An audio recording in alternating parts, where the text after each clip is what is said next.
தாய் தகப்பன் பேரை காப்பாத்துன்னு பார்த்தா நான் வச்சு கொடுங்களாட்டு மூஞ்சி முக கட்டை பாரு பொம்பளை பிள்ளை.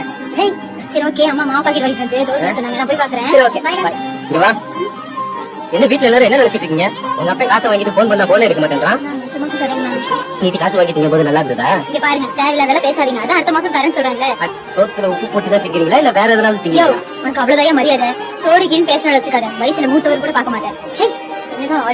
ஒன்னா இது கொஞ்சம் கூட வயசு வித்தியாசம் பேசிட்டு இருக்கு. பாக்க அவங்க அப்பா மாதிரி இருக்கு, அவரை போய் இப்படி பேசிட்டு இருக்கா. நான் கூட என்னமோ நினைச்சேன். ஏய் ரேஸ்மா, ஏய் ஏன் அழுவுற? இல்லண்ணா, அப்பா ஒருத்தர்கிட்ட பணம் வாங்கிட்டாரு. அதுக்கத்தான் கையில கொடுக்க முடியல. ரொம்ப தப்பா பேசிட்டாங்கண்ணா. சரிம்மா பாத்துக்கோ, கால் பண்ணு. தெரியுது நீ போட்ட சீனுக்கு எவங்க கேட்க கண்ண கசிட்டு நிற்கிறாங்க. சாப்பிடு. இதாங்க உலகம். நம்ம சுத்தி இருக்கவங்களுக்கு நம்ம என்ன சூழ்நிலையில இருக்கோம்னு தெரியாது. ஆனா அதை தெரிஞ்சுக்கிறதுக்குள்ளேயும் 1000 பேர் 1000 விதமா பேசி